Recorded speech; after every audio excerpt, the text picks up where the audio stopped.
Hello and welcome to Indies on Indie. I'm your host, Patrick Poe, and we have a wonderful guest for you guys today. I was really excited to get her on the podcast.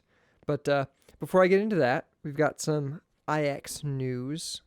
We were just in Laramie, Wyoming last week for the 307 Film Festival.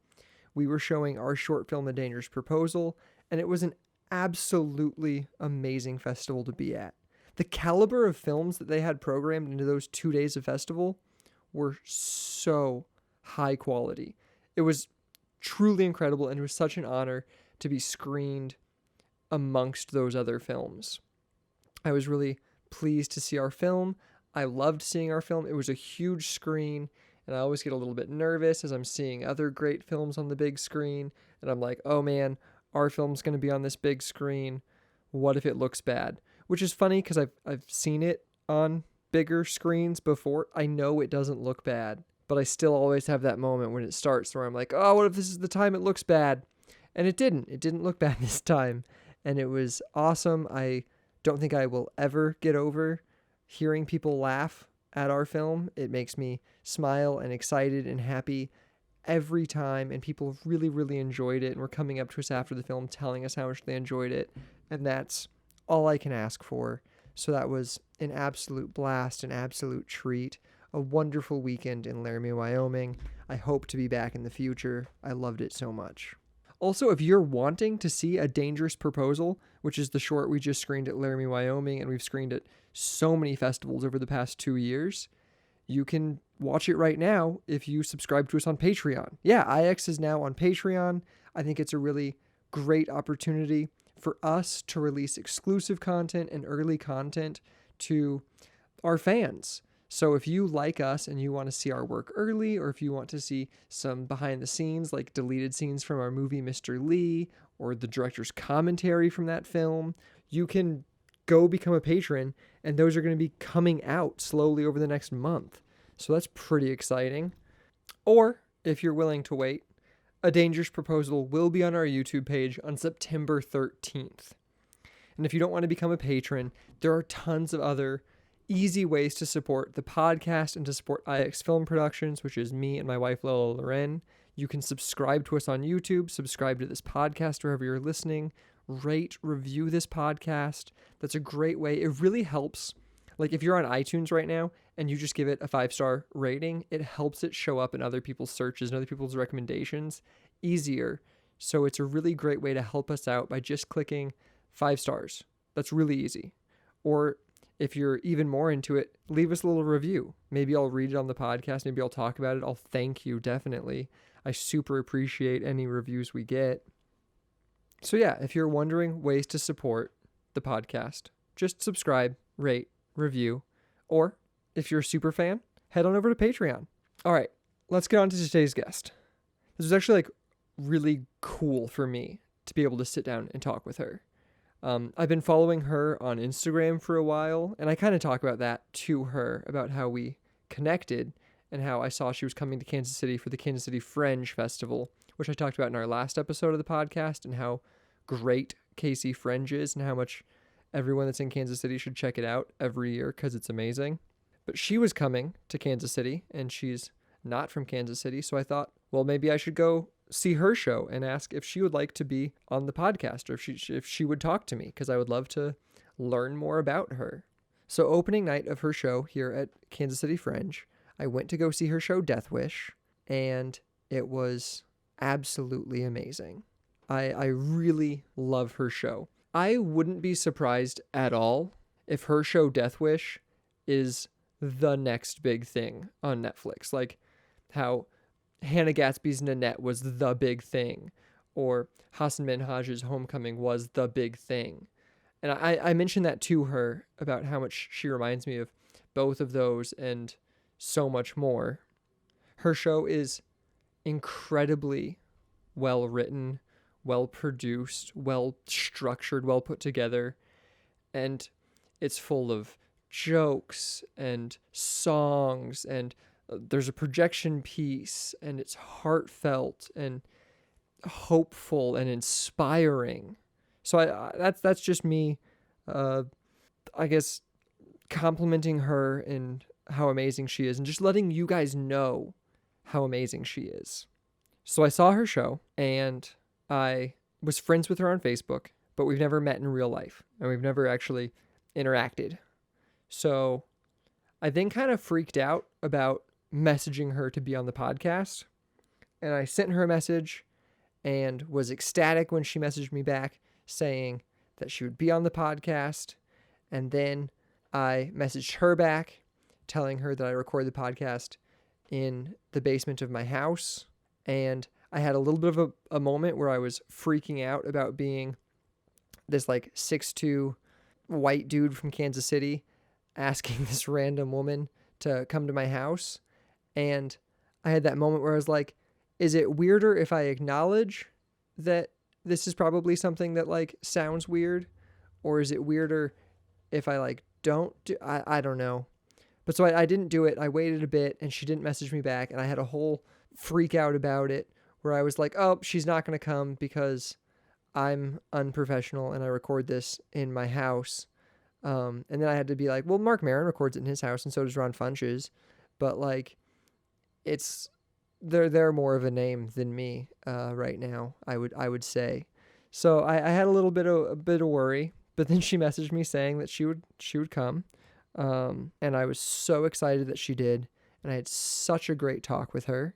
And of course, with all of these nerves and excitement, something kind of went wrong in the recording of it during the middle. And I left it in so you guys can hear that. There's a little treat for you there. I didn't lose any of the wonderful interview. I just, you'll hear what happens. You'll hear what happens. There's some foreshadowing for you for the interview. But like I said, we had such a great talk. I'm so excited for you to hear it. So here it is, me and Caitlin Cook.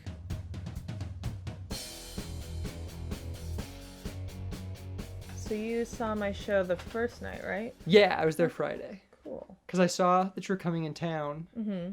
And because I follow you on Instagram. Oh, nice. I think I don't know how I started following you. Yeah. Even. I think it was one of those, like, I'm in the Comedians Helping Comedians page. Oh, it must be that, yeah. And I think it was one of those, like, follow each other on Instagram things. Yeah. And then you're like, I'm at KC Fringe this week. And I was like, what? Why is this random person going to be at KC Fringe? I should go see her. That's good. I'm glad you did, because when I turned up in this city, I knew no one. And since then, I've met some very cool people. That's good. And it's a really cool community. Oh, I'm glad you think that. Yes. Have the shows been going well, though? Yeah. I mean, I turned up knowing I do this a lot where I'm like, I want to run the show because I'm doing it in Scotland. And I turn up being like, I don't know anyone in this town, but they gave me the opportunity to run it. So I'm going to do it. And I've been lucky in that I've had like, I don't know, 20, 30, sometimes 40 people every night. That's great. So, yeah. I mean, I was surprised yesterday. I was at a friend of mine's friend's show. Mm-hmm. And like, I don't know. I just expect shows to not have a good turnout. Mm-hmm. That's probably a negative. Like, I'm a catastrophe thinker person. Yes. Everything's always going to be the worst it could ever be. Yeah. Yeah. So, like, I was like, oh, it'll just be me, my wife, and, like, 2 other people. Mm-hmm. Like, there was, like, a good audience. And the lady that sat next to me, I was asking her why she was there. She's like, I don't know. I just came to this show. That's what I love about Fringes, especially in either, like, smaller towns or places where people are aware that there's a normal Fringe that's been happening for a while. It's like I did this at the Hollywood Fringe. And I grew up in Los Angeles, so I did have people that I knew were coming, and I had my parents' house to stay in, but it was still like a struggle to get people in because was it? Because Los Angeles is a Fringe festival year round, you know? There's always stuff to do. There's so much going on. Yeah. So there was no reason why someone would have been like, oh, what should I do tonight? Let me see about this Fringe festival. Yeah. You know? That is an interesting way to put it, though, because, like, yeah, I was surprised. I just went to LA for the first time a couple months ago, and I was like, oh my God, there's stuff going on constantly. But, like, audiences show up. Yeah, they do. And that was what surprised me, because, like, I think that's the biggest struggle Kansas City has, is, like, there's so much great art here, and sometimes we're not connecting with that audience. Right. I don't know how we can do better. I haven't figured that out yet. Yeah. But, like, I was surprised that I went to the Comedy Store at the late show on a Thursday, and it was full. Oh, yeah. That'll always be packed. Yeah. Yeah. But, like, that's still surprising, because, like, Thursday night here in Kansas City after 10 o'clock, no. Yeah. It's not happening. It's just, there'll be no one. Yeah. And so like seeing a room of like, I think it's like 300 people. Yeah. Show up and stay till 2 a.m. No, that's just not. Yeah, that's definitely a thing. And in New York, I live in New York now. And it's I would say like Tuesday might be the one night where it'll be like slightly less. Yeah. But it's still like that crowd that is there, they want to be there. Well, yeah, like so. I wanted to go Wednesday and tickets were sold out that morning. And I was like, oh. Wow. Yeah. Weird. I would have never. Yeah. I don't buy tickets ahead of time here in Kansas City. No. I've never bought a ticket ahead of time because there's going to be a ticket. Yeah. Yeah, exactly. Yeah. Yeah. You never know. Some things just really, really sell out really fast. How many fringes have you done? I just started doing them this year. So I did the Brighton Fringe Festival in England in May. Wow. And So you started in Brighton? I started in Brighton. Oh, well, I started performing the show with like one-offs. So I did one the first one I did was in New York for just my friends. I wanted to run it. It was very rough. And then I tour a lot on the road, just doing comedy stuff. And so if I could set up a show that was not in a club, that was just like a small black box in that theater, I would try and turn up a day early or stay a day later if I felt like I could get a draw.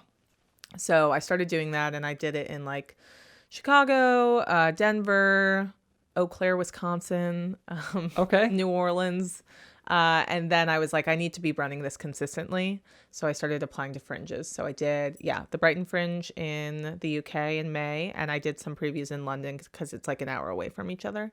And then I did the Hollywood Fringe in June in LA. And then...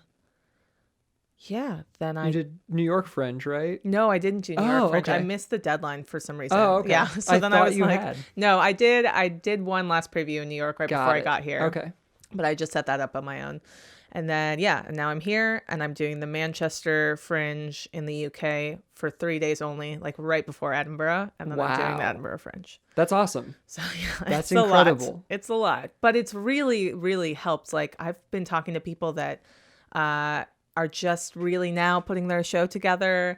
And I think their understanding is, well, Edinburgh is a full month. So I'll have my show done by the end of the month. But for me, like I want to showcase my show to anyone there as like you want it to ready. Be a finished show. Yeah. When you get to Edinburgh. Yeah.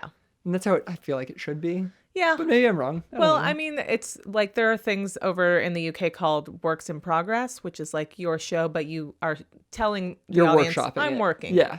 So that's very common over there as well. Oh, okay. So it really just depends on what your end goal is, I think. So I'm curious, in all of those big cities that you hit up, how did Kansas City get on that list? Honestly, I was telling people this is the best run fringe that I've been to. Really? And I don't mean to like slag off the other fringes, like they were great. But this one was like Cheryl, who I guess founded it. I still haven't met her in person, but she called me like multiple times to discuss things because I was out of town and I couldn't make the meetings. At the last minute, my venue was changed because there was like an issue with fire code. Yeah. And she called me to let me know about that and assured me that that was going to be okay. No other fringes like found me housing. So like, wow. I felt like I wasn't losing money coming here. Yeah. And also... because we switched venues last minute, they reprinted all my flyers and posters for free. Oh, wow. And so they just have been really, really hands-on with just making me feel like we want you to come here and we will like bring you the best experience that we can. So before you even submitted though, like how did you find, like, is there like a list of fringes and you're like, I'm going to do Kansas City? Because that's like, how did it get on your short list of ones you were going to do? Did the dates line up? Or? Yeah, I just basically applied to, this was actually, I remember this over like Christmas. I was in New Orleans and I was like, I'm just going to apply to a bunch of fringes to get ready for Edinburgh. And I did some research on which ones seemed to be like they had a built-in audience and which ones seemed to be a really high application fee that I was like, oh, you're just making money off performers, which I hate. And I think, and then Kansas City was just there were some that like got back to me and they wanted me to come, and then I couldn't end up making it work with my schedule, or it was just like, oh, you want me to come? I paid your application fee, which was low, but now I have to pay to rent the venue, which is a lot more money. Yeah. And then I have to pay to put myself up, and it's like, look, this year I'm willing to put my money where my mouth is. I believe in this show, but I'm also an artist. Like, I don't have funds. Yeah. So Kansas City was great because I paid like I don't even remember what the application fee was, but then I won some scholarships, so then I didn't end up having to pay that fee. And so it really felt like, well, I'm going to show up in the city. I don't know anyone and see how it is because I'm not losing anything. Yeah. And so far it's been such a great experience. Like, I met so many cool people within the scene and saw a lot of cool shows, and I've had good audiences. So. Good. Yeah. That makes me happy to hear. Yeah. Yeah, because like I said, I get nervous. Yeah. Especially because I feel like we used to have, especially in the stand-up world, a bad rep. Oh, really? Yeah, we had a bit of a bad rep. We had a bad club that gave us a bad rep, and that was like kind of the whole scene. Yeah. Was we were known for being not good to stand-ups. Was it like improv? Do I know? It wasn't. Oh, okay. It was Stanford and Sons Comedy Club. Oh, I have heard about this. Yeah. Yeah, I'll say it. I don't care. Yeah. They're all dead, in fact. So I can say they went out of business, right? They went out of business, and the people are dead. Okay. So yeah. What are they going to do to me? Their ghosts going to haunt me? Maybe. I don't think so. But yeah, so they kind of gave us a bad name. Yeah. And even like there are instances where, which this doesn't matter, but Louis C.K. used to talk about how Kansas City was shitty. And TJ Miller used to talk about how Kansas City was shitty. Well, both of them and are opinions that I really respect right now. So their opinions used to matter, but they don't matter, and the whole scene is changed. So, but like, I'm glad to hear that you're having a good experience. I am, yeah. I will say I haven't seen any stand-up shows here. I've seen mostly theater stuff. But it does seem like there is a community of people interested in creating that. That's and as really, someone that doesn't do strict stand-up, I like a scene that welcomes that, because I have also had to kind of prove myself to scenes that are very like hard-nosed about strict stand-up. Something I was really interested about is that your style is so specific. Mm-hmm. It's got to be like this show especially you can only do as it's a show. Yeah. Like, it has to be in a theater of some kind with, it's got production value to it. Yeah. So like, you can't go to an open mic and practice this show. No. You practice like bits from it, I guess. Yeah. But like, it's not this show. No, I can't do this show unless I've advertised, hey, I'm doing this show. Yeah. And it can't be like, I'm doing an hour of comedy. It's like, I'm doing an hour of comedy, music. It's theater. It's it has a projector. There's like there's a guitar involved. Like, but it's just me also. I don't know. It's very hard to describe. I didn't know much about you, and so like I was like, oh, I think she's a stand-up. I follow her on Instagram. I'm gonna go see her stand-up show. Yeah. And then I was like, oh no, it's so much more. It's so much more than that. I like that was your response. That's good. Because some people would be like, oh, it's not stand-up. You know? They would have the negative opinion. But this is what comes out of me. I love stand-up. My partner is a stand-up. I go see stand-up all the time. But when I try and write comedy, it comes out as songs and stories and sometimes sketches, which are not in the show, but it doesn't come out in a singular voice. Yeah. And that makes sense, because the people that I've always really, really gravitated towards that really shaped my voice are people like Bo Burnham and Tim Minchin and Dimitri Martin, and people that play with those form. are two people Bo Burnham and Dimitri Martin were exactly like, I was like, it's like if Bo Burnham, Dimitri Martin, Hannah Gatsby, and Hasan Minhaj were like one show. Yes, I like that you I like that you mentioned Hasan Minhaj, because he and I have very little similarities, but the way he uses visuals in like Homecoming King is something that I've like looked up the guy that like did all of this stuff. Oh yeah. It's like, oh my God, he's like amazing. He's like has a bunch of awards and stuff, but I just love the visual aspect of that. And by day, I'm a graphic designer, so I do a lot of that stuff, and I think about the way that things are designed and presented artistically. So yeah, because that's exactly like that is exactly what it reminded me of was Hasan in Homecoming King. And then like also just like the format of it is a lot like Hannah Gatsby's Nanette, Which I loved. Yeah. And that's exactly like, I came home and my wife was like, what was the stand-up show like? And I was like, oh, no. It's so much more than that. Thank you. It's so involved. It's all of this. Yeah. Like, you've got to think of these 4 people and kind of mush it into one person. It's a totally different person.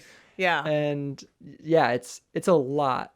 Yes. So you do stand-up also, and you are a stand-up. Like, how much of that translates, or do you, like, what is that for you? I actually really have trouble. I don't think I would call myself a stand-up comedian. Yeah. I do force myself to like go to shows and open mics if it's new untested material without an instrument. Okay. But that is when I am the most uncomfortable. And because stand-up in and of itself is like such a complex art form, I think I've just recently started to be like, I am a comedian. Okay. But in terms of like owning stand-up, there are so many other people that's their thing. Like, they could never pick up a guitar. They would never think to bring a projector into it because they're so powerful with writing one-liners or absurdist weird jokes or whatever it is that they're doing.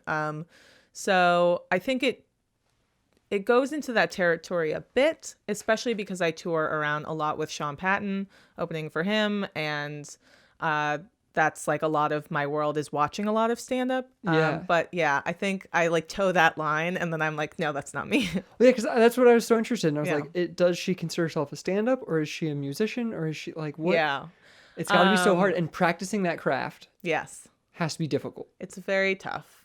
Luckily, people seem to respond well to it, but I consider myself a musician, and that is partially because I have like a separate music project where it's like indie rock, and it's under the name Candid Bandits, and it's not jokey. And then I also have like musical comedy, and so and then you also tour a stand-up. Yeah. God. So it's a lot. My life is a lot, but I really enjoy all of it. Like, I don't have a day job really anymore in New York, and I just managed to like make music and make comedy and make visual arts sometimes for other people, the visual art stuff, and survive on that. And that's amazing. Like, I'm not making much money, but it's like I'm somehow able to make it work. Yes. That's incredible. So yeah, it's obviously I want things to progress and go further, and I'm always looking at new ideas and projects, but when I do take the time to like take a breath and then realize, wow, I've made it to this point, it's really cool. No, that's great to hear. Yeah. Like, that's really impressive. Thank you. And it is impossible to live as an artist, so great job. Thank you. I have those same moments though, where sometimes I'm just like, I feel like if I thought too hard about how the bills got paid, it wouldn't work. Yeah. Like, you just have to kind of trust that it's going to happen. Mm-hmm. And somehow it does, but don't question the system too much. I know. I have lots of moments of panic because I do freelance design work, and I'm not quite at the point where I can turn down like a corporate job or whatever if I don't want to, but I'm almost there because I'm designing stuff for like mostly other comedians and musicians and artists, which is really cool as well. But if I think too long about like, when's the next job going to come in? Like, how am I going to pay rent? I will go crazy. Yeah. So I just have to trust that it's all going to fall into place. I basically survive as a freelance videographer. Yeah. And so you get it. An actor and a stand-up comic and just kind of like everything. Yeah. And so, yeah, it's just like, hopefully by the time I need to pay that bill, someone calls and says, hey, I need a new video. Yeah. And then it usually happens. Yes. So. Yeah, it's good. It's a good place to be when it happens. But, it is stressful. Yeah. Yeah. So Edinburgh is where you're headed. Yes. Next. Yeah. What is there a payoff to it? Like, I know like Edinburgh is the big one, but like, is it? I don't. Is there like an opportunity that like you're trying to achieve there, or is it just sort of? I don't think that there's like a hard and fast goal you can have. Yeah. Because you never know what's going to come out of it. Like, my partner went 2 years ago. He had a great show. He got a lot of great reviews. And then months later, someone that had seen his show was like, hey, I work for FX. Do you want to come in for a meeting? He pitched a show, and now he's developing a show with FX. But that's not like, he didn't go into Edinburgh being like, I'm going to get a development deal with FX. Yeah. So like you never know what's going to happen. And for me, because there are too many what ifs, all I really want to come out of Edinburgh is a really well-honed show.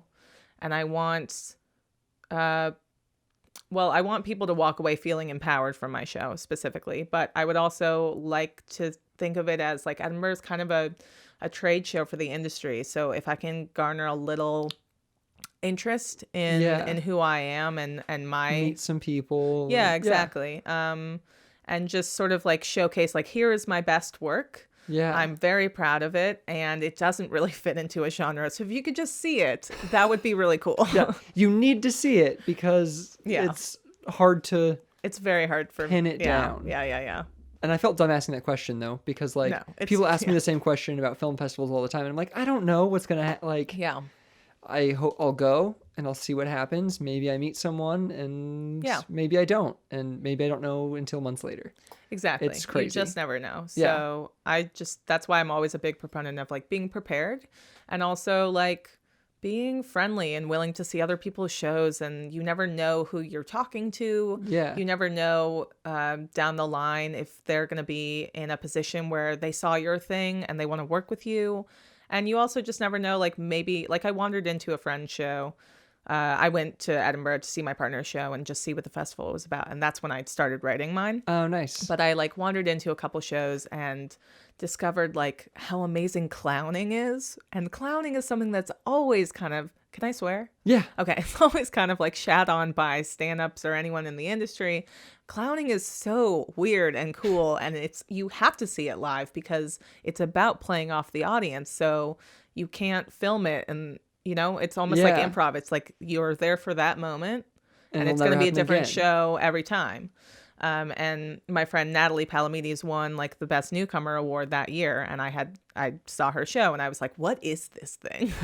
And like it's not my, like, I like being prepared and well written. It's not what you're gonna do. No, but I love it, and it like really inspired me. So you just never know. That's how I feel about improv though, is that like I have a bunch of friends in the KC improv scene, and the KC improv scene is very strong. And they're always like, you should come out and do stuff. And I'm like, I can't. Yeah. I know I can't. It terrifies me. Yeah. Being unprepared is the worst thing I've ever thought in my life. I know. And I can't. I completely agree. And that's why I have the same reaction, which is why I think after this show concludes, whenever that may be, I will probably have to do it. You have to do it, yeah. Because I do things that scare me. And one of the things that really scares me, but I love when it works really well, is musical improv. It's so good when it works. Yeah. And it's so bad when it doesn't. But hey, isn't that all comedy? So, yeah. I guess you're right. But that one, there's more elements. That's true. There's so many elements. Yeah. And that's terrifying. You said you wanted people to be empowered by your show, though. And that is something that, like, I really got from your show. I loved all of it. I loved the message. I loved how powerful the end was. Thank you. I was going somewhere with that, and I forgot because I was just thinking about how good it was. I was going to jump onto it. Was that good? You and I have a mutual friend now, which is Davis D-Rock. Oh, okay. I met him like the first night, and he's been showing me around KC, and I saw his show and everything, which is great. But he asked me, and listeners who haven't seen the show, you won't get this, but there's a moment of pathos, a very serious part, and probably the most serious song, and it always gets a large applause when it ends, which I think probably has to do with, applause in general is to break the tension. And I also think that audiences think that's the end of the show. And Davis asked me why I don't end the show there. And for me, I get why you might want to, because it fulfills the explanation of everything, but it doesn't bring the show out of the whole of the moment of pathos. Yeah. Like, I need the end. It's in the last 5 minutes when I do like the last little story and a song that's a little sillier, and it brings it out to like a more positive area, and I think in empowering way. It's incredibly uplifting. Good. Okay. Yeah. Good. I want it to be that way. I don't want it to just be like, hey, this is very sad now. Goodbye. I want it to be like, this sad thing happened. Here's what I took out of it. You can take that lesson with you. I even think, if I'm thinking of the right like song in the show, where you kind of talk about men and whatnot. Mm-hmm. Even that song is like hopeful.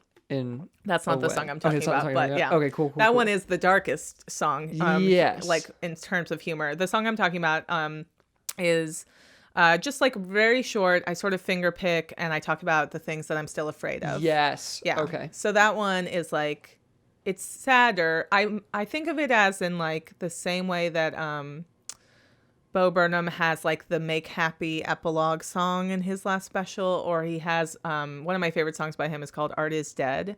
And it's like, it's not a silly song in any way, but there are moments of humor. Yeah. And it's like a gut punch in a way. So I wanted there to be a song that was like, had like longer melodies and was like more musical, but still had moments of humor, but just like, it's the moment of pathos song, I guess. Yeah. I do find that interesting that you said that you wanted to add more to like give it that like it's uplifting, it's empowering, it's happy. Because me and my wife are currently working on our last feature and we're editing it. We're in like the end of post. Congratulations. Thank you. Yeah, that's a long process. It's been 2 years, which is the longest we've spent on a project. And there's a moment at the end of the film where it could end. And when we watched the first like rough cut, we were like, maybe we'll cut that last scene off and it'll end there instead. And then the more we thought about it, we're like, no, we need that last scene because it has that like little bit of it's all okay now. Instead of like just like the it'll be hopeful like bit, it's no, we need to show it's okay. I feel like I don't know what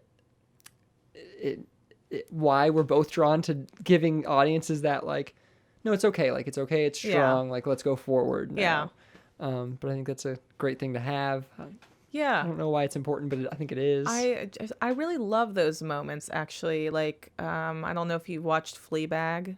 I haven't yet. I highly recommend. Okay. And I won't ruin it for anybody. I actually I won't allow myself to describe the show because it's one of those things that's like very tonal, and it's actually based on her one-woman show that she did at like the Soho Theatre in London, and I think she brought to Edinburgh, and then she built it out into this TV show.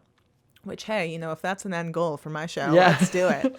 But the ending is perfect, and it is that moment of like, it's not perfectly happy, but it's okay. Things are okay. Yeah. I definitely need to see that show.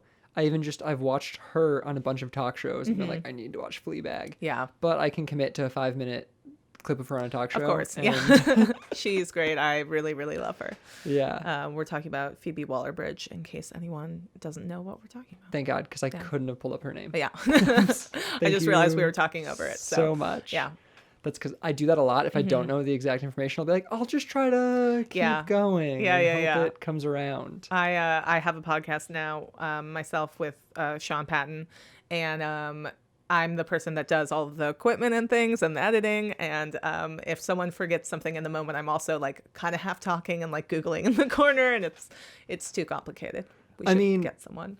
That's like, I feel like that's an important role that I don't have. And I've like talked about like getting a co-host for this, just kind of for that purpose, to have somebody that's just like, no, here's like a fact, or just like have a second opinion. I don't know. I can't decide though. Yeah, I don't know. This very is fine. Indecisive. Yeah, I like this. That's what I like about this, is how it's just the two of us talking. Yeah. But then I don't know. There's so many things to consider. I know. Yeah.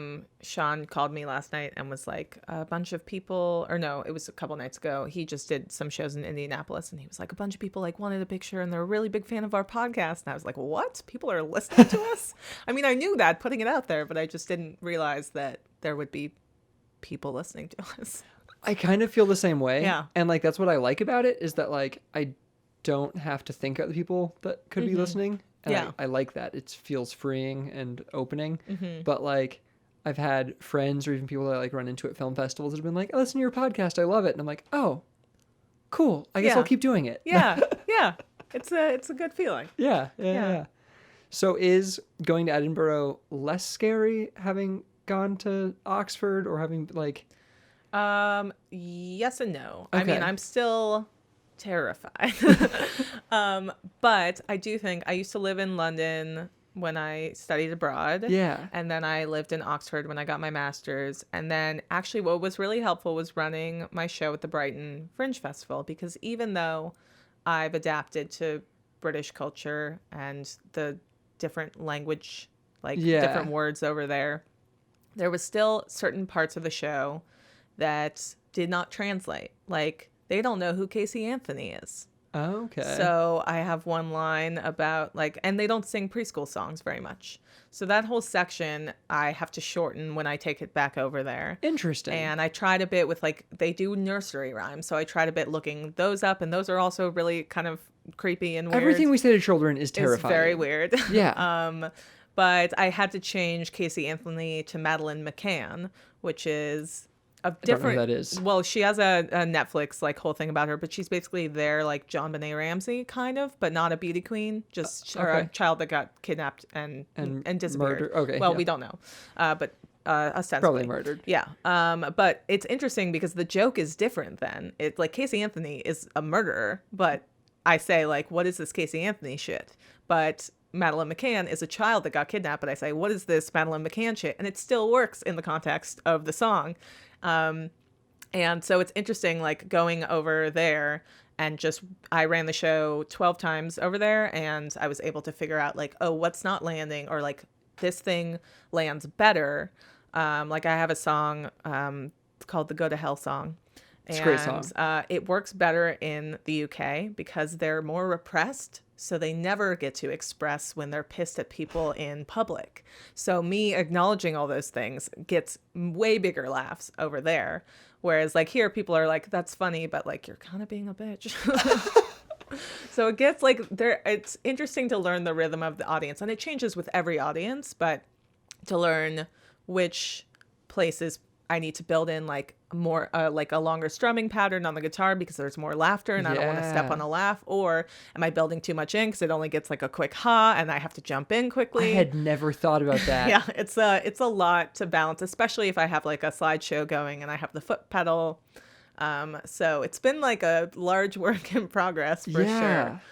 So I'm definitely nervous about going over there. I feel better having spent a lot of time in the UK, but and then you have again, a couple like shows beforehand, isn't that what you're saying? Yeah, in Manchester. So that'll be helpful too. But then again, you know, Scotland is a different entity in and of itself, and the Fringe is like tons of tourists. Yeah. So I did get a couple comments when I was in Brighton from a couple Russian people that saw my show and Italian people being like, we thought you were very funny, but please slow down. We can't understand as quickly. And I was like, I can't do that for you, though. Like, if I slowed down, it would ruin it for everybody else. And I only have an hour. Yeah, I only have an hour, and that's just not my pacing. Yeah. Like, there are wonderful comedians like Tig Notaro, who's very slow paced but amazing. And then there are people like Jackie Cation, who is like, will say like, I don't have time for your laughs. You can laugh later. I got to get through these jokes.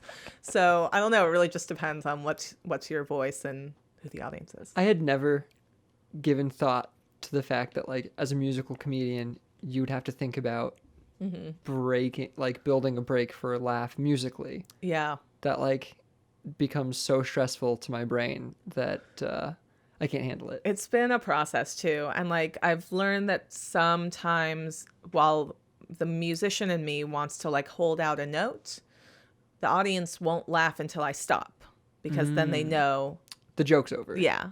And so I've had to learn like, okay, finish this line more quickly, or like don't hold out this note at the end or whatever.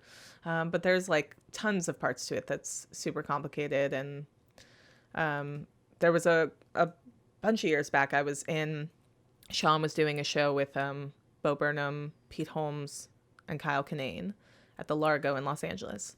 And I tagged along being like, don't be weird in front of Bo. Don't be weird in front of Bo. Which I wasn't at all. Good job. I'm proud of you. Yay. But Pete came back and after his set, and people were like in the green room, like, oh, how'd it go? And he said, oh, you know, I was trying this new thing. It wasn't quite working. So I just switched gears. You know how it goes. And he like kind of smacked Bo on the shoulder being like, you know how it goes.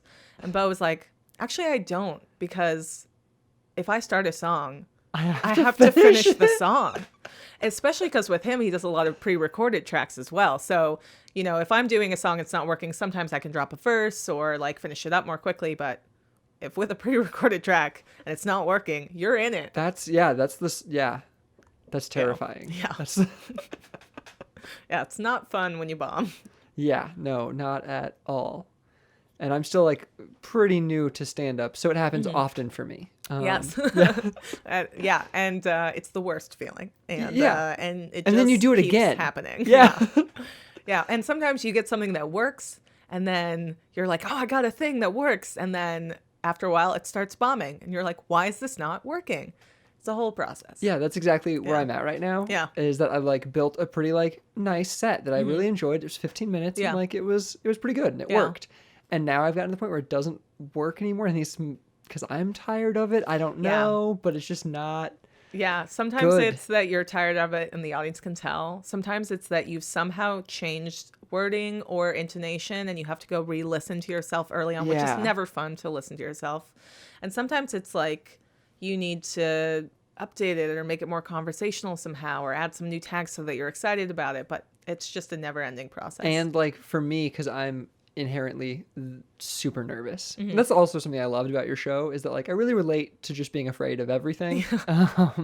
I definitely relate to that. And that's what I loved about your Go to Hell song is there were so many of those little things that annoy you that I was like, yes, somebody else is annoyed by this. Yes. Thank God. Yep. I'm not alone in how crazy I am. Good. Okay. I'm glad that it made that happen. So it helped me. Yeah. Good. If it annoys other people for you being bitchy or whatever they're saying, fuck them.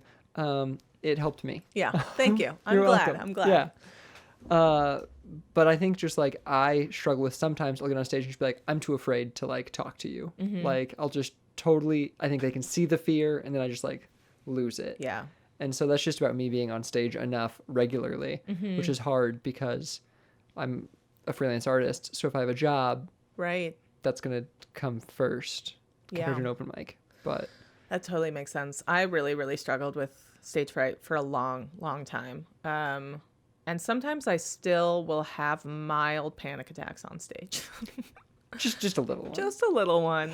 But like, I do worry about this show is I have to make sure that I'm really fully in the moment and I don't become over practiced because if my brain shuts off, it will forget how to play guitar or it will just like forget the chord progression because it's like it's muscle memory at this point. And so if I'm trying to think of anything else in the moment, I will forget the next line or something. And so sometimes I like slip out for one like millisecond and I'll come back in before anything goes wrong, but then I'll have like a mini heart attack that I'm like, what's next?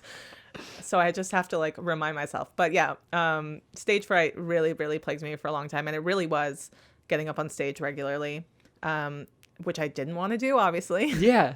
And open mics are the worst, especially in a city where it's just other comedians staring at their phones, going over their own jokes, not really watching you. But it got like the reason that it's important to me is that if I've been up on stage regularly and then I have a big show and I get nervous, I can tell myself, you've done this before. You did this all week. You just did it yesterday. You're fine. And that calms me down. Whereas like if I haven't been going to these shitty open mics and I have a big show, I will like physically shake on stage or like not be able to sing very well because my voice is shaking. So it's just like the familiarity and the constant repetition. Yeah. So you do live by a code of if something scares you, you do it pretty much. How like much of doing comedy came from that? All of it. Yeah? Yeah. I had always written songs since I was like 4. Okay. Actually, one of the original versions of this show started with a recording of the first song I ever wrote of me at 4, and I talked about that. But it just like didn't make sense and was like a little too cutesy of a beginning. But I still have that. It wasn't for this show; it's for a different show. Yeah, exactly. I'll use it in the future. But it was about I wrote it at 4. It was about my 2 cats, and I wrote it on the piano. And I come from like kind of a musical family.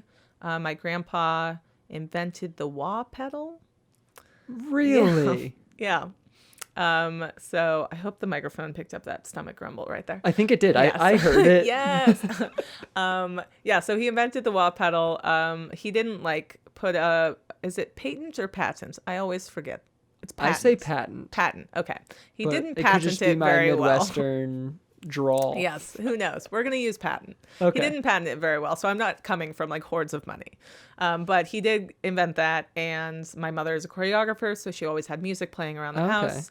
My brother and I played in a Motown band in college together, but he plays sax and piano and all of these woodwinds and stuff. So I came from this family, and I really gravitated towards lyrics. So I played piano for a long time. Guitar is more recent for me. I only started playing when I started teaching preschool, and there was a guitar in the classroom. Oh, wow. And I noticed that my students would pay more attention when I sang things. Yeah. But I mean, I'll pay more attention when you sing things. Yeah. It's just... Exactly. Everyone's like, what? What do you say? Someone's singing. Okay, let's listen. Yeah.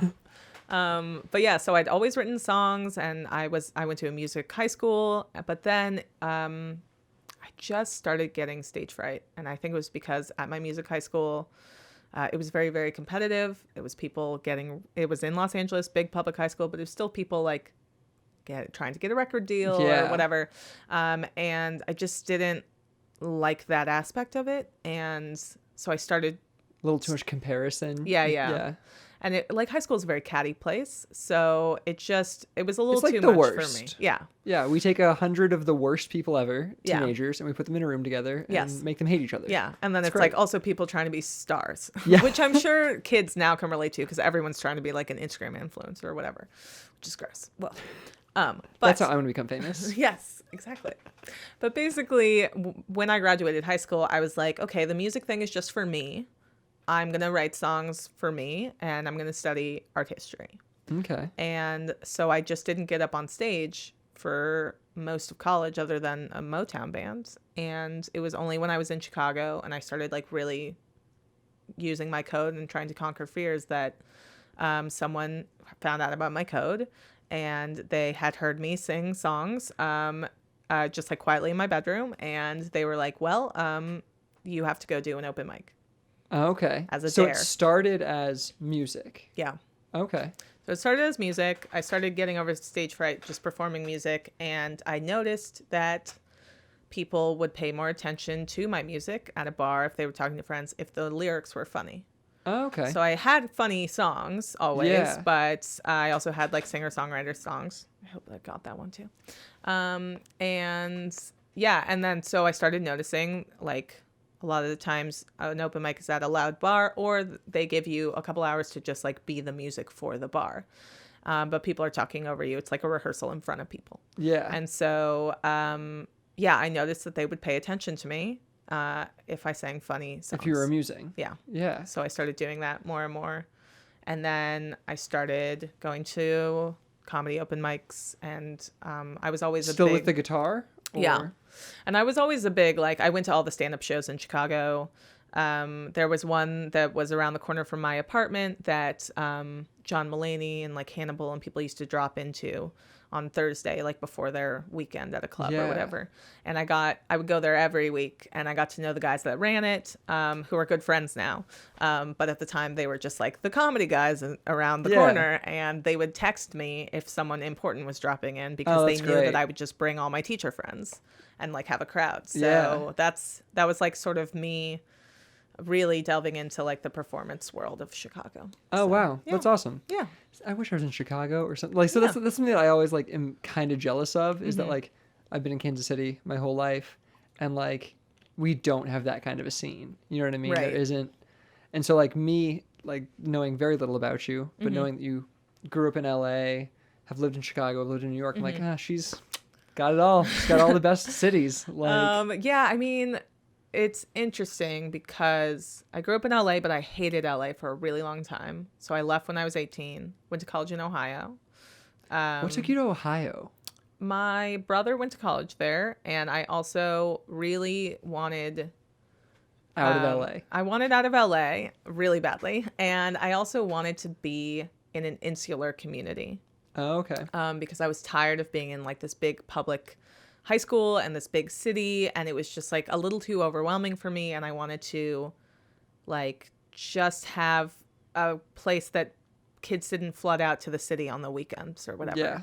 And my brother went there, so I went to visit him when I was looking at other colleges, and I really liked it. Like there's this one like path that goes through the whole school.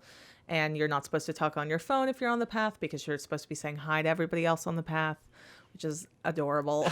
And there was one night where we were trying to... the most Midwestern thing in the world. It was very Midwestern. And we tried to go to this coffee shop that was like halfway down the path before it closed. And we had like an hour to get there. And it was a 5-minute walk. And we didn't make it in time because we just like stopped to talk to so many people. And I was like, this is what I need. And I loved it. Like there were many issues with the school in and of itself, or like I could have been better prepared starting earlier in a larger city, but I made some great friends there, and I had a great time.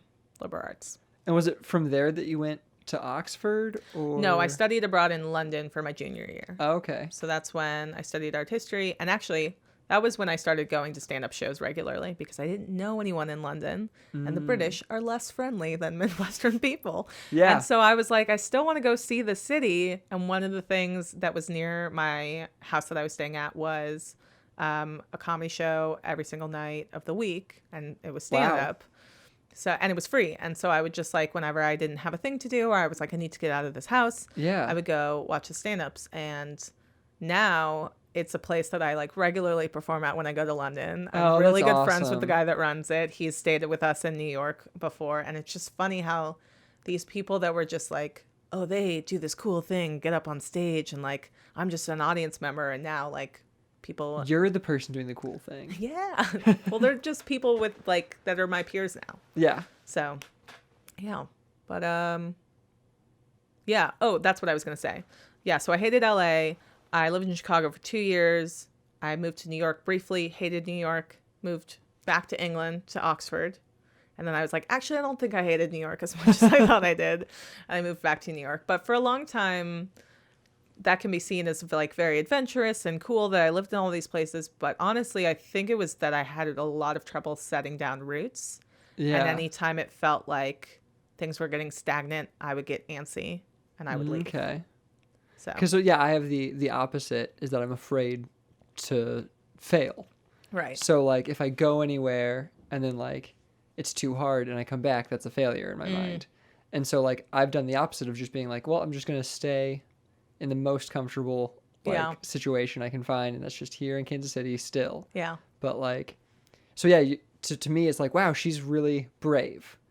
But like I can see how like you can also see the flaw side of it. Yeah, I mean, in some ways I think it was weak of me. Like I could have stuck it out in places, and instead it was just like, this isn't working, I'm gonna try something new. Yeah. It was very flighty of me. I mean, and that's something that like, have you watched Marin's show? Marin? I have watched bits and pieces. Sean was on it first, so I've seen that episode. Cool. Yeah. There's in the last season, he talks about an AA thing called a geographic, about like deciding that like it's not you that's fucked up, it's the place. And so you perform a geographic and you find a new place, and then eventually you're gonna realize like, oh, I'm still the like it's not the place was shitty, it's that I'm shitty. Yeah. And I think that's honestly what I was going through, is like the thing that I talk about in my show happened. I graduated high school and I was just like, let's get out. And from then on, it just was me bouncing around from place to place, not really settling down roots until I found performing. And so where and when was that? How long ago was it that you were like, this is what I'm doing? Oh, I don't know. It's been a weird trajectory. Some people are like, I'm doing it now, and they just keep doing it. And some people take some time off. But for me, the time I got dared to do the open mic was in Chicago. I was 23, or maybe I just turned 24. And that was 6 or 7 years ago. Okay. But I did it very sporadically because then I went to Oxford, briefly to New York. That's when I hated New York because I was still getting over my stage fright, and the scene there was hard. But you were performing. I was performing, yeah. But it was all open mics and stuff. Yeah. And then I moved to Oxford to get my degree because I still wasn't sure that performing was for me. Yeah. But it was in Oxford that I formed my first band. I started performing a lot, like every single night. And I started like writing songs instead of writing papers, and like going to perform instead of going to lectures. And like I still graduated, but it was like I can always return back to academics. There's no ageism in academics. Like I can always go get another degree or pursue this fully. But when it comes to, I mean, to academics listening to this podcast, maybe there is ageism. I don't know, but there's definite ageism in performing. Yeah. So I knew that like if I was going to give it a go for real, that I'd have to like give it a real shot. And also like the visa situation in the UK was like, they didn't want me and I didn't want them anymore. And I just like, I wanted to give New York and performing. And at that point I was like, I'd broken up with my partner because I was going to Oxford and we didn't know what would happen. I was like, let's give us a real shot. Let's give performing a real shot. Let's give New York another shot. Yeah. And let's see what happens. And if it doesn't work out, I'll figure out another thing. But I've been there. I just hit my 4-year anniversary in New York. So I guess it's more that I've been doing it full time, like 4 years. So I'm stressing out about this being low on battery, even though I just changed its battery. So I'm going to swap it out. Do it. And then I've got a question for you. And cool. We'll keep going. All right, now we're back. Cool. So you mentioned, though, that New York was a hard scene. And I'm just intrigued about, like, what made it difficult. Because, like, I know what's hard about my scene. And I can, like, go into detail about, like, oh, Kansas City, like, these are the hard things in this scene. And all of us are like, we want to go to this city or this city because it's going to be so much easier and better there. Yeah. So I'm just interested in, like... well, it's just, in general, first of all, it's a hard city. Yeah. It's dirty, it's loud, everyone is too busy. Like, New Yorkers are not rude. People make them like assumption all the time. They're not rude. If like there's been a lot of moments where I've seen someone trip and fall, or like something is wrong and every stranger around rushes to help. They're just busy. Yeah. They have somewhere to be and they're running late. So they're not rude. They're just like, you gotta speed up. They like, have to afford that apartment. Yeah. Like... Yeah. So they're busy. So it's a hard city because people are not friendly for no reason. Yeah. And yeah, there's just like a vibe about it that I don't know if I can even really explain, but it's just so fast paced that it's like this like internal clock that'll get you. And I love that because I'm a very efficient person. There's so many things I'm thinking about at once. But if I'm in New York too long, I will go crazy. Like I have to leave like once every 2 months, I think. So performing is perfect for you. Yes, exactly. Because... I like being on the road. Okay. But the scene itself, the music scene is particularly hard because music is not in right now. Like comedy is in right now. Yeah. So there's not as many music open mics and they go on for hours and it's just bad, sad song after bad, sad song. And no one's getting booked for anything. Well, it's really easy when you're a musician in New York, making no money as a musician, yes, to write a sad song. It's very true. It's so simple. I can relate. Yeah. And then it's like, you know, you try and get a band together and you try and get a spot at a venue and no one turns up and that venue's like, well, sorry, we don't want you anymore. So it's a hard scene. Yeah. And then the comedy scene is very, especially at the open mic level, is like very male dominated. I've found the mics now that I really like that are like a mix of people and you feel like you could try out any sort of joke and it's going to hit somebody in the right way, hopefully. But yeah. Is part of the problem that there's like too much of it almost? Is it like that there are so many open mics? Yes. Which is interesting because that's apparently not how it used to be at all. But now it's like we're in a boom right now. Yeah. And there's comedy everywhere and there's so many mics that you have to figure out. It takes like probably a month to like go to try each one and figure out which one's the shitty one. Is the one. Yeah. And it's like every day there's like 10 or 15. So and they're all at different times and they're all in different parts of the city. And so you have to figure out, okay, which one is like a reasonable commute? I like the people that go there. It's worth hanging out and building a scene. Yeah. Which ones are the ones that you can just like hit up and speed off to the next one? Which is a room that I'm going to do good in. Yeah, exactly. Have an audience, and then which ones are the ones that I should avoid because I have to pay money to get on stage, which is ridiculous. So that takes a while. And also sometimes a mic is a good scene, but there's no upward momentum. Like no one is there who books a show or anything. So it's just like, it's really hard because you can't move and have any momentum from whatever previous scene you were in. You just have to go and start over immediately. Yeah. Which did you kind of come from the Chicago scene? No, then, or not you hadn't really. really started yet. I had like just started to get over my stage fright in Chicago, and then I moved to Oxford. So while I knew of the people in Chicago from going to a lot of the shows, they didn't know me, and they didn't think of you as a comic, no, or as definitely a performer not. in any way. Yeah, especially because at that point I was still mostly doing music stuff, and sometimes funny music stuff, but usually at a mixed or variety open mic or whatever. So like the people that I would see all the time are like, now it's cool because now they're like my peers, but at the time they were like gods to me. And they didn't know who I was at all. So yeah, it was just starting from like ground zero and just trying to figure it out. Yeah. And that's really hard and demoralizing. Also, so just, I assume it's difficult if you're going to open mics, like, as the girl with the guitar. I'm sure you were known from a bunch of people as, like, oh, that's the chick with the guitar. Yes. And it was probably pretty demeaning, and they were probably pretty rude to you. Because I know, like, there's one person in our scene that has a guitar sometimes. And they're like, oh, he's pulling out the guitar. Yes. And, like, it feels like everybody that. shits on him. Yeah. And, like, he's got good jokes. Yeah. With the guitar. Like, I don't... It took me a long time to realize that feeling was their insecurity and 100%. Not me. But there was a long time where everyone has something working against them when they start, because it's either like there's something about the way they look, or maybe they're a little socially awkward, and most comedians, like, first joke that they tell on stage is acknowledging that thing. Yep. So that they let the audience know, hey, I know this too. We're all in on this together. And it cuts the tension. But when you walk into a green room and no one knows who you are, those are the things that are running through your head. So for me, it was always like, I'm a woman. Most of the time I'm the only woman. Yeah. I have a guitar with me.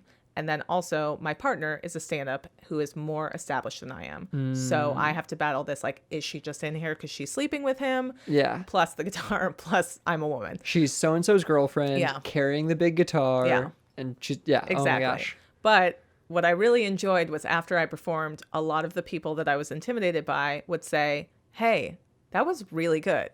Or like, I didn't think it was going to be good, but that was really good. Or like something almost like really condescending beforehand. Yeah, something like, terribly mean. Yeah, I usually hate musical comedy, but that was really good. You were actually good. Yeah, like... I get that all the time. And I'm always like, I used to get bothered by it, but now I'm just like, I get it. You had certain like connotations that you saw me, and you had expectations about who I would be, and it's fun to break those. Yeah. I mean, I feel that way, like, in this scene, even as like I'm the filmmaker who sometimes does comedy. Is how like I know some of like the people look at me as like, oh, he's just the filmmaker guy. Yeah. I'm like, no, but I'm a stand-up too. I've been like, I'm not at every open mic every night like all of you. Doesn't mean I'm not a comic. Yeah. But sometimes I'll get it in my head and be like, no, I'm not a comic, and like I shouldn't go to that open mic because like they're there and they're like they're the comics. Like, what am I? I'm just the filmmaker guy. Yeah. And that's the worst. It's the worst when it feeds into your own confidence. But yeah, I think there's an advantage to that though. Yeah. There's an advantage to being the filmmaker guy because people are expecting slightly less. Or like they're like, I put in more reps, I'm going to be better than that guy. But maybe your process is you're thinking about comedy all day long and you're writing it down. And just because you didn't repeat the same jokes over and over and over again every night to the same people means that like you're going to hit them with something new every time. I appreciate that. Thank you. I really, I needed to hear that. Yes. I don't know. I think like everyone has their own process. And the more that I listen to a lot of comedy podcasts. Like a true nerd. Same. Yep. That's like all I do. Yeah. And the more that I hear that like this person that I loved their jokes doesn't even write, or like this person like wrote this joke 10 years ago and it took them that long to figure it out, or that they struggled with owning the identity of I am a comic or I am a comedian. Like everyone just has their own route, and it's the people that are going to make you feel bad about that are not going anywhere. It's so funny how like those labels are so important to us, though. I feel like the label of like comedian or comic, and like I remember the first time I even like kind of like played with the idea of like calling myself like a stand-up or whatever, and like I was in a room of people that I had organized. Like I'd organized this room of people, and we were doing some sketch writing, and like we were producing some of the sketches ourselves as IX, and we were like going around the room introducing ourselves, and there was one other guy in there who was like kind of an established comic in the scene, and I was like, I'm Patrick Poe. I like kind of looked. I was checking in with him. I was like, can I say I'm a stand-up? And like I asked him. He was like, yeah. Why are you asking me? I was like, I don't know. Like maybe I would have said it, and you'd be like, you're not a stand-up, and I'd be like, okay, sorry. Like you feel like almost it's a title that is given to you by other established comics. Yeah. I find that. I've been thinking about this a lot because I used to really avoid saying I did musical comedy because it does have such poor connotations. And which is weird though, because like Bo Burnham is huge. Yeah, and everyone loves like Flight of the Conchords, Tenacious D, like Lonely Islands. Like everyone loves good musical comedy, but when they hear musical comedy, they think bad musical comedy, which is weird. Yeah, so it took me a long time. I used to be like, oh, yeah, I'm a performer. Like, it's kind of comedy, sometimes music. And I would just kind of dance around it. Or I would be like, it's kind of musical comedy, but it's good, I promise. And now I'm just like, I don't care. You can see me. You can prejudge it. It's like these are the things I've been doing. And I don't care what you think anymore. That's great. I can't wait to get there. Yes. It takes a while. Yeah. And I don't know what really spurned it on, but maybe it's just been...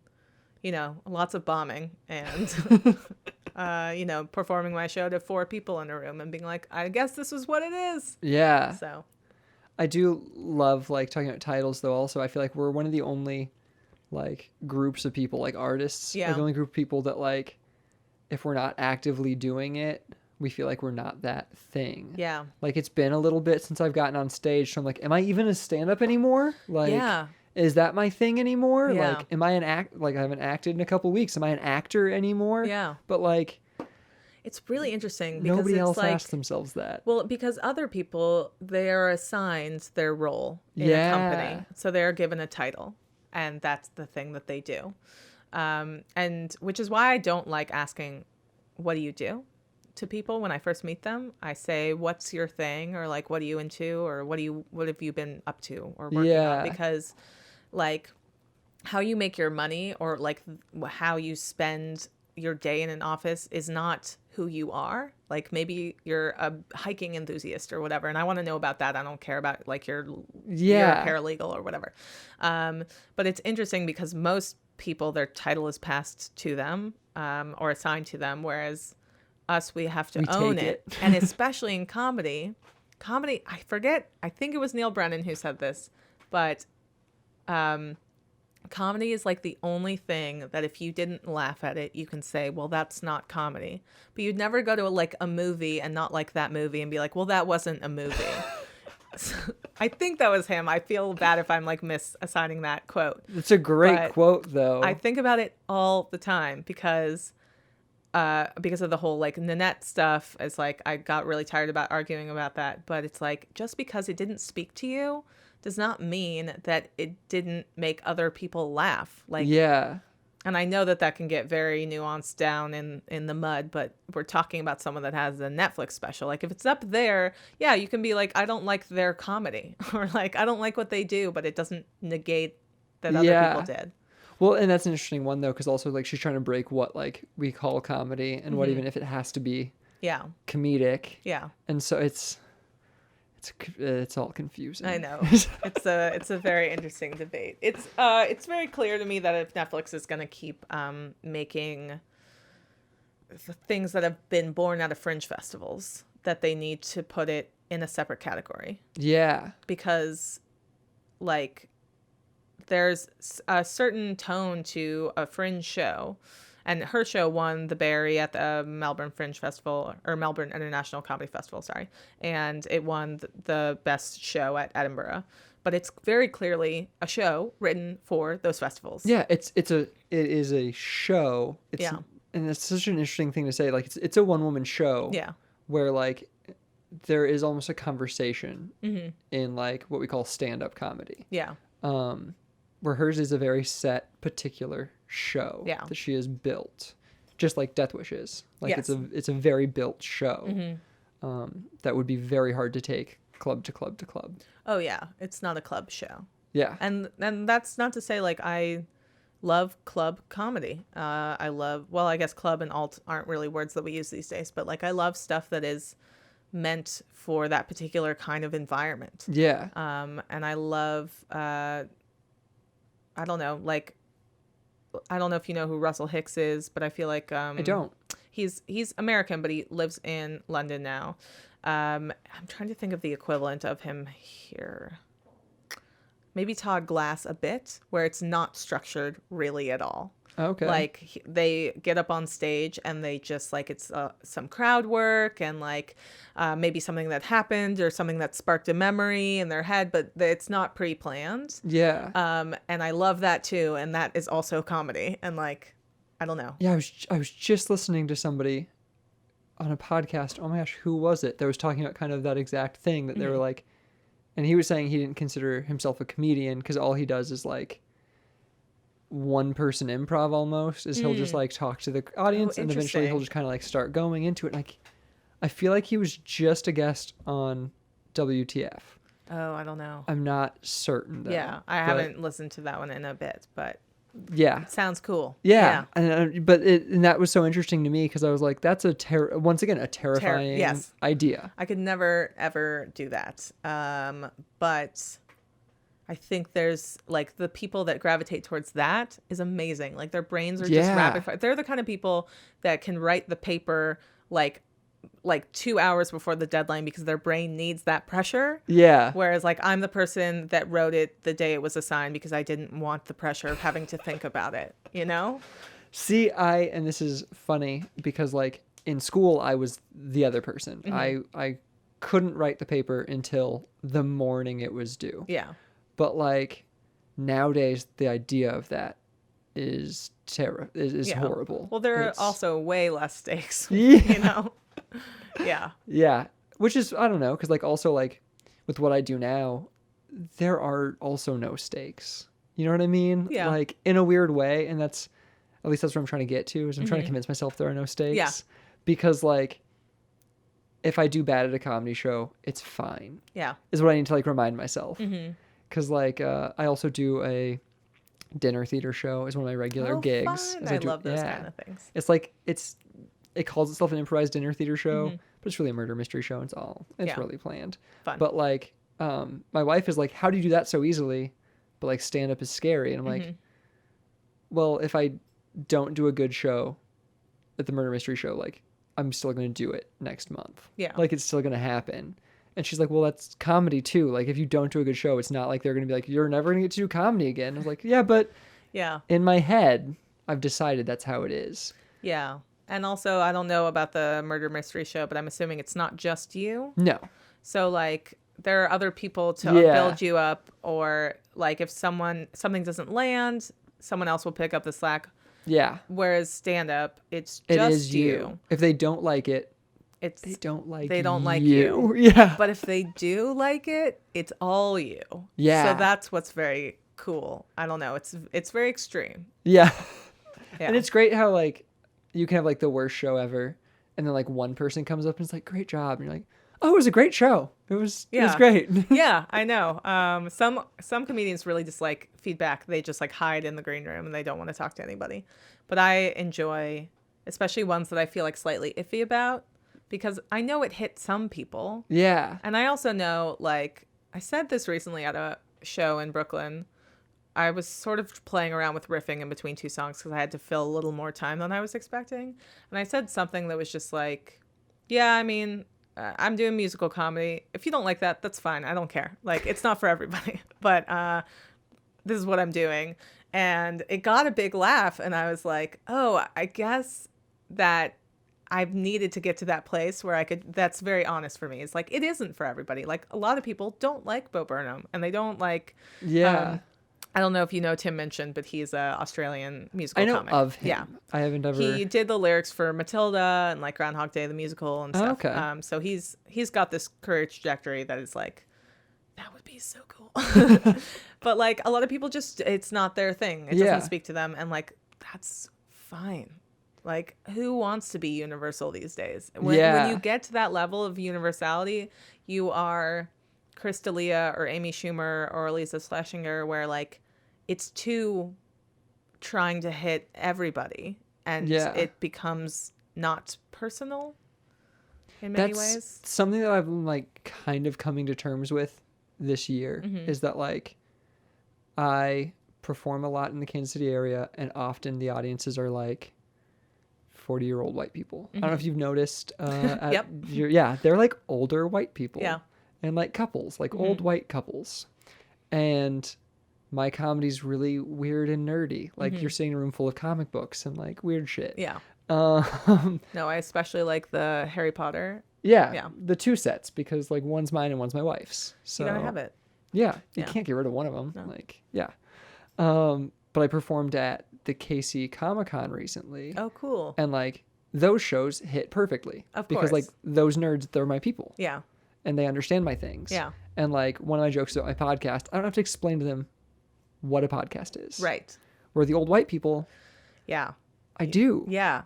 That's the beauty of performing and being on the road in different rooms. Is like kind of exactly what I was saying about how things hit harder in England versus over here, is like, it's all about building your audience and your people that like relate immediately to your point of view. But it's also, you can only get to that point by going around to the rooms that don't like you very much and figuring it out, like how to tweak a thing. Yeah.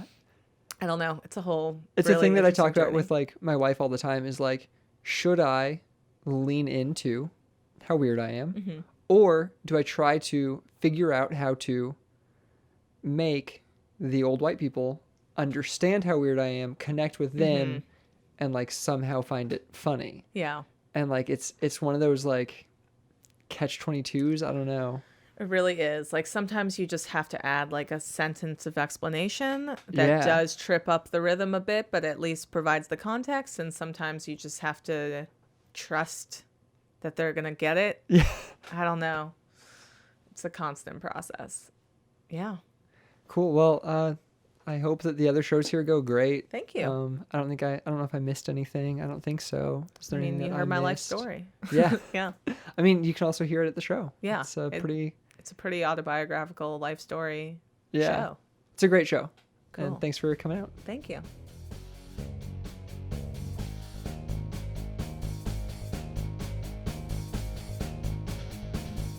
See, you heard that? You heard where the batteries died on me? They were fresh batteries too. Like those were brand new batteries I just put in it. I'm never buying that brand of battery again because they embarrassed me so much in front of Caitlin Cook. And I just can't handle that. So that brand of battery is cut out of my life forever now. From now on, forever. Also, isn't she amazing?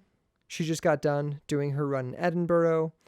I hope it went great for her, and I cannot wait to see what comes next from Caitlin Cook. Make sure you're keeping an eye out for Caitlin Cook coming to your city, or coming to wherever you are, or coming to your television, because I expect it'll be happening pretty soon. All right, well, thanks for listening. As I said in the beginning, make sure you subscribe, rate, review the podcast. Thank you so much. Bye.